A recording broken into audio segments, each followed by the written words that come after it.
I love how you just bring it back to it's about our emanation. And this is such a core spiritual principle of bringing it back to the center. Yes. And emanating from there. That's how you light the room up. That's how you attract the help and the guides. And that's how you are able to hear the messages. So I know I went all over the place there, but it's also how you invoke change on your planet. And so many of you get all caught up in taking action, and action is wonderful, but if action is taken from a place of misalignment, meaning you haven't addressed your energy or emanation, then you all can relate to that experience of taking a lot of action, yet it going nowhere or feeling stuck. And so it's very important that you first address your emanation, your state of being. And by that, what we are meaning is, how connected am I to my true self? How plugged in am I to that true self? And how much of a conduit am I for that energy?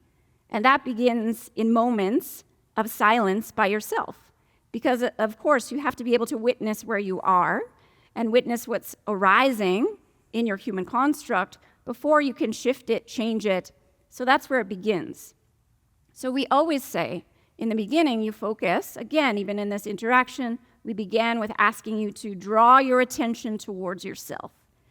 Even in this moment, as we are speaking, pull some of your attention towards yourself in this moment. How am I feeling? What am I experiencing? What am I experiencing energetically? And can I feel that presence of my truest self, even in a very subtle way? Can I feel that I'm more than this physicality? Can I feel that aspect of myself that is witnessing the mind that is not the mind?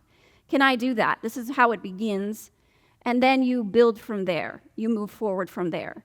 You can understand that many of the problems on your planet at this time are being caused by individuals who are disconnected, yes?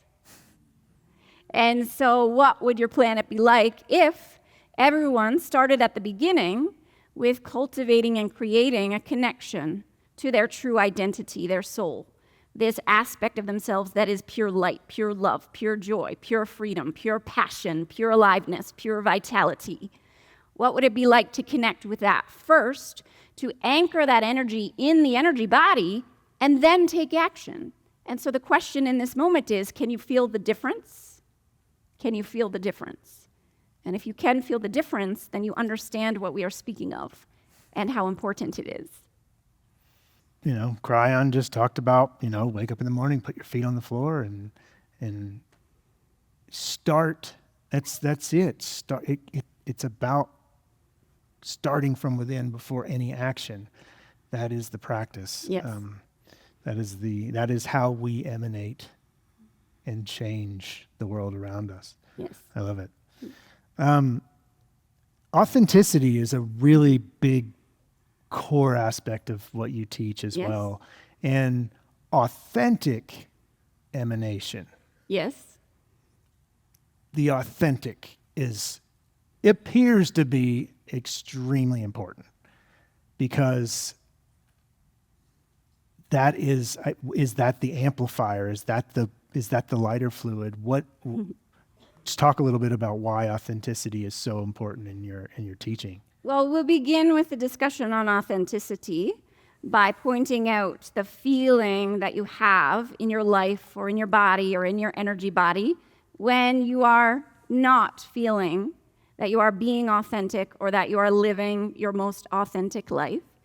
And so what's true is that in your reality, you have many ideas projected at you constantly from the moment you incarnate of what your life should look like. Yes, you understand what your life should look like, what you should do with yourselves, how you should spend your time.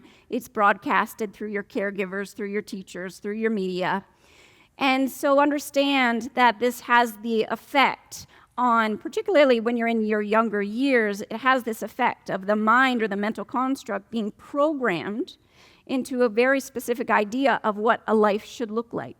Meanwhile, there's the soul, who has its own completely different, perhaps, ideas of the ways it wishes to express itself through this construct, things it wishes to experience, how it wants to evolve.